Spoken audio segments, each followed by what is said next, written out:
Hi everybody, welcome back to the channel. This week is going to be something completely different. I'm going to be trying homemade tomato chutney for the first time. I have a whole tray of nice ripened Roma tomatoes, a sense of adventure and a little bit of faith that I won't mess up. If you want to see if this is a winner or I mess up completely, stick around. Let's start. Morning. Thank goodness it's cooler today. It's been baking for the last, I don't know how many days. I'm now heading down to the veggie garden with Mandy to go and pick some more tomatoes for chutney and sun drying, and she nearly fell on her ass. You're right. Yes. Why would I be talking to the camera if I haven't got a mic? I'm not a woman. My tomatoes are doing very well this year. As you can see, I got plenty to pick this morning. So we're going to do that very quickly. Hey, makeup! It's not going to help. This is what I've picked this morning. This is from the other day leftover. But today I'm going to do tomato chutney. We'll show you how we get on.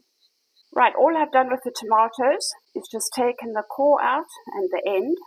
I haven't boiled and taken the skin off because I'm going to use the liquidizer to smooth it all out so you won't get the cooked peels. You can throw in there. So that's what I've done. I found the recipe online and it caught my eye.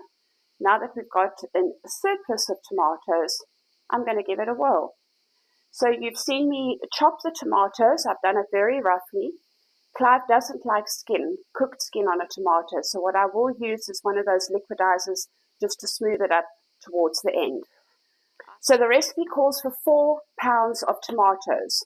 When I converted that, it's 1.814 kilos of chopped tomatoes. I have that now in the pot. 3/4 cup of brown sugar, 3/4 cup of white sugar, 1/2 cup of raisins, 1 cup of chopped onions. It did call for the juice of a lime, but I've converted that and I have 2 tablespoons, 30 mils of lemon juice, 1/4 cup of minced garlic, and my spices in here is red pepper, salt, cumin, pepper, and ginger. I will put the recipe at the end, but right now I'm going to throw that all into the pot and then add, double check, 1.5 cups of apple cider vinegar. And then it just needs to bubble for about 2 hours. I'm just going to give that a bit of a stir. Part of me thinks I should double up. You won't fit it in the pot? I think I will.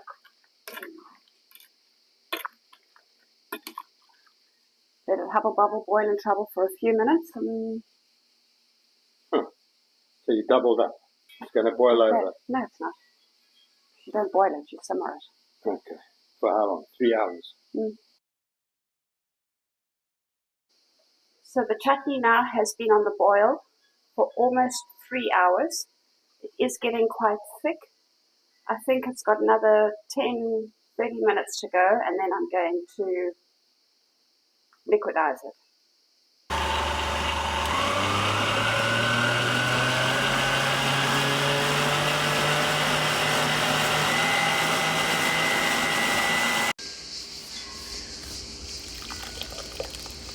That looks alright. Oh, there's no skins. There you go. That's amazing. Most important, right? Sorted. Good job. Right, that's the chutney almost done. I've put it through the blender. I'm just bringing it back to boil. I have sterilized my jars and I've got them here ready to roll. And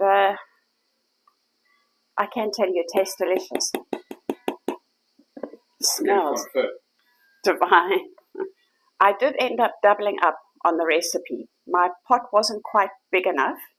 I put all the dry ingredients, the tomatoes, It was just the 1.5 cups of extra vinegar, which I waited until it had boiled away, and then I added. But there's nothing wrong with it.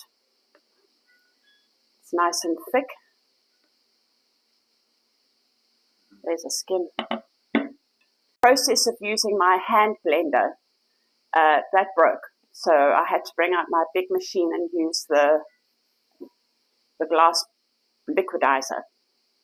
Anyway, it's done the job. There are a couple of tomato skins in there, but it's not a train smash. It does taste nice though. I'll leave the recipe in the description should you be interested in making your own batch. I have brought the chutney back to boil, and I'm now going to start canning. I can't see the bubbles because you keep stirring. I don't want it to stick.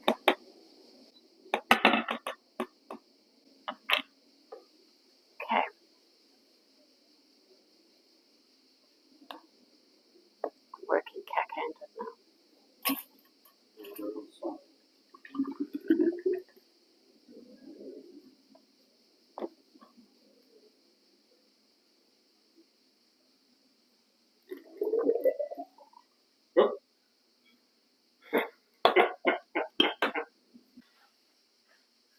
Perfect.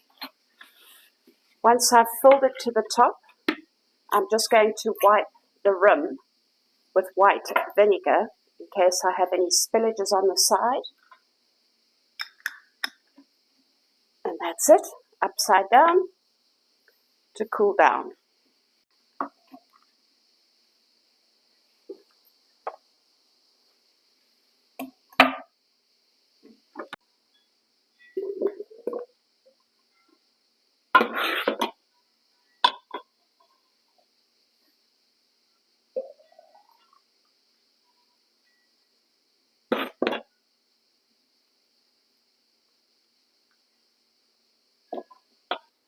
By turning the jars upside down and letting it cool down for the next 24 hours, not only will show me if it's leaking, in which case it won't be sealed, but it'll also help it vacuum, so the lid will get sucked in, and I know it'll have shelf life for at least a year.